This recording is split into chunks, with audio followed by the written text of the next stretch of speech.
Now that you have a rocking LinkedIn profile, you better be able to back it up. Yes, back that thing up with an amazing resume and interview skills that set you apart. So let's head to your next AP class to get all A's on the recruiting process.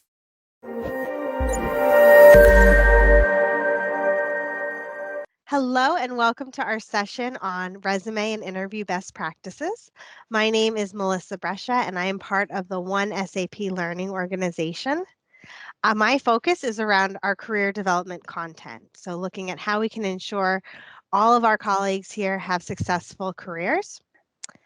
I've been at SAP for almost 2 years and I'm really looking forward to having you join us today. Hi, my name is Kelly Mosi. I'm with SAP Talent Attraction. I've been with SAP supporting recruiting here in North America for a little over 4 years. Thank you for joining us today. Okay, so today we are going to get started by sharing some resume and some interview best practices with all of you. And the first thing we want to do is just give you a little bit of background information on what SAP looks like. So last year we had over 1 million applications that we received, and from that conducted around 200,000 interviews. And one of the things that really is going to have you get to that interview stage is having an awesome resume. Now, when recruiters look at resumes, they typically only spend about 6 seconds reviewing the content before making their decision on whether or not they want to move forward with you. We also use an applicant tracking system, and we use some other technologies as well that will review your resumes, scan through the content, and rate you as a candidate. And so all that information gets sent to the recruiter. So we're going to talk about the importance of customizing your content and ensuring that you can get past those stages and you can be one of those 200,000 that gets an interview. I want to start by talking about some common mistakes. Now, these common mistakes seem very common and seem pretty obvious, but the reason we're going to talk about them is because we see them all the time when resumes get submitted. The first common mistake is typos. Spelling, punctuation, grammar, word choice. And when we say word choice, we mean you may have a word spelled right, but it just may be the wrong word and not the word you wanted to use in that sentence. Next is tense. So you really want to make sure that when you are writing your experience, you are capturing the clear and correct tense. So for a job you're currently in, you want to be talking about it in present tense. For a job or position you had in the past, you want to use past tense, and you want to make sure that's consistent. Your email address, please make sure you're professional. You may love cats, but you do not want to have your email address as, crazy cat lady. It's not professional unless maybe you are going into a career where you're going to be working with cats. Really having your first name, last name, not too many numbers, not too long of an email address. You don't want it to be something that's going to distract from the rest of the document. So the other thing that's really important is formatting. You really want to make sure that the format is not going to be distracting to the recruiter. You want to find ways to use bullets and bolding that's going to highlight your content, but you don't want to overdo it. You also want to be careful with the number of colors you use. You don't want to be using multiple colors that are going to, again, cause distraction or make it look messy in your resume. I recommend sticking 1 to 2 colors, if at all, and really try to keep the content simple. The most important piece is the content, and you want it to be clean and crisp. So when a recruiter is looking at it, they can easily find the information that's relevant to the position that you're applying for.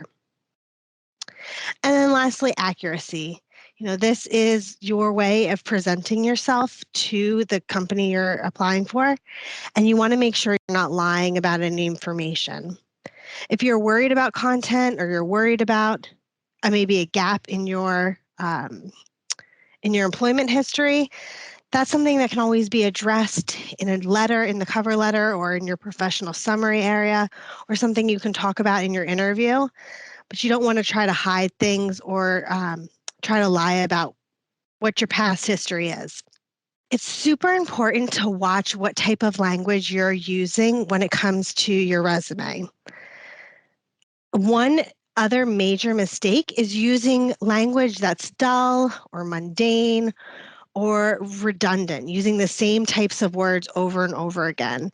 And just as an example of that, you can take a look at this resume on the screen and imagine you're hosting a really amazing, we're finally allowed to get back together in large groups and to celebrate. And you've decided to go all out for this. You are ready to spend top dollar on hiring some musical entertainment. And this is one of the resumes you received. Now, while there may be some nice points to it, there's also not a lot of detail, and it's a little dull. The profile says experienced entertainer seeking opportunity to perform at your next event. Yeah, obviously, that's why they submitted their resume to you. I want to know what this person's done, what types of awards, if they've won awards, what are they? It talks about several awards, but are those awards that you got for participation, or are you a Grammy Award winner? So things like this are what you want to take into consideration when you are building your own resume too. You really want to make sure that you are not consolidating your content and missing out on the unique value and the benefits you can bring to the company. As we were talking about the 6 seconds to shine, one of the most important things that you can do in your resume is start it with a professional summary. And this is something that you can put right under your personal information at the very top of your document. And I look at it as a preview of what's to come. This is how you can engage the recruiter and draw them in and have them interested in wanting to read more about you. There are a couple different formatting ways that you can do this. You can either use bullet points, you can use paragraph statements, but it's really looking at what is the best of the best that you want to highlight in your document, that you want to ensure your recruiter's eyes see when looking at you as a potential candidate. And with that comes the customization too. You want to make sure that your document is customized for the position you're applying for. You do not want to send the same resume for every position that you're looking to do. One of the things I mentioned earlier, that applicant tracking system and the tools that our recruiters use, they're going to look and do word scans to see how much of your resume matches with what's in the job posting.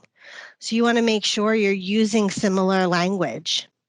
If you have great presentation skills, but the job posting is looking for someone with facilitation skills, you want to make sure that your document, instead of saying presentation skills, says facilitation skills. So it's very clear that you have the right set of skills and experience. You can also use the job posting as a guide for your resume. If you're looking at what type of information should I include, what type of information should I not include, look to that job posting and see what are the responsibilities they're looking for. What type of experience history are they looking for? And then tailoring your resume to that specific content. Another really important thing when it comes to your resume is the importance of using metrics. This is the valid behind the skill sets that you're saying you have. You're kind of not letting the recruiters assume anything. You're showing them exactly what you've achieved, what results you've made, what impact you've made in other businesses, for other teams. And you can see here some different points around the importance of that. 80% of your resume should be results oriented. And think about it. If I say my work really improved the team, that's nice, but it's not as strong as if I were to say I led a project team of 10 people to analyze and improve company workflows and processes, which yielded a 5% reduction in errors and a 15-point improvement on customer satisfaction. The second option there sounds so much stronger. And you can see that, again, going back to that dull and mundane language that we showed earlier, if you're using more specifics and more details, that's really going to set you apart. And that's going to prove that you could potentially be the best candidate for the job. And one method to really help you think through this is our PAR method. And the PAR method is a way to take a project or something that you've worked in and really get it down to a nice short bullet point. And to do that, you look at what is the problem you faced, what action did you take to solve it, and then what was the result of that action. So for example, if the problem is that there were new team members taking a long time to ramp up on new tasks, and they were receiving inconsistent instruction from the team, and it was taking a long time for them to start performing their duties, then your action you took was to create onboarding materials for the team. You gave them clear and consistent messaging. You created an onboarding training for them, as well as a timeline of different tasks and milestones they needed to achieve, and also made sure you gave them consistent feedback. You could look at that and see what results were achieved. New team members received a robust 2-week training program where they started and were ready to begin performing duties right after. That's a lot of text, and that's not something that you want to have completely detailed out in your resume. Again, if you only have 6 seconds to impress a recruiter, you don't want them to spend 6 seconds looking at one example of how you are great. So what you could do is you can consolidate that and have it turn into something along the lines of designed and implemented an innovative and accelerated 2-week onboarding program for new hires, which improved their productivity timeline by 50%. And so that's something you want to do in your experience section when looking at how to highlight not only the skills you used and the experiences you have, but the results and impact it had on the business. And then once you have these experiences and you have your customized resume, hopefully that's going to be enough now to really get you to the next level. And with all of the awesome advice that Melissa gave on how to update and prepare your resume, hopefully that will lead to that phone call that invites you into an interview. So I'm going to transition over and start to talk about how to prepare for an interview. So the key to a successful interview is in itself preparation. You really need to know yourself, know about your experiences. You want to be able to articulate these experiences and the value you bring to a company and that you could potentially bring to this team. So really focusing on your strengths, your background as applicable to the role, and being able to articulate that will be key for the interview. You want to make sure you're taking time to research the company, also the interviewers with whom you'll be meeting. You can normally get their names ahead of time from the recruiter or the point of contact. And I'll tell you, as a recruiter or as a hiring manager, sometimes depending on our level of access with LinkedIn, but we can see if a candidate is researching our profile. And that actually goes a long way. That shows me that somebody is taking the extra time to prepare and learn a little bit, not just about the company, but about me or the interviewers that will be speaking with them. And also make sure you prepare questions for the interviewers that demonstrate your interest and eagerness to learn more in the role. You can go on the website, you can read a lot about the company, facts and figures. So don't come with a question that you could easily get the answer to, but really questions that show you're genuinely interested in the team and role, things that are important to you. And also, don't be afraid to ask the interviewer about themselves. What about the company do they enjoy? What has kept them there for so long? And what are some selling points from their perspective about the role in the company? People do like to talk about themselves, so don't be afraid to have your questions, not just about a role, but also about the person that you're meeting with. So going back to knowing yourself, and we did cover this a little bit, but really, really make sure that you have your elevator pitch down where you know your strengths and you can provide examples of this. And make sure you're focusing on your accomplishments and not just your tasks. Melissa did allude to this a little bit in the resume.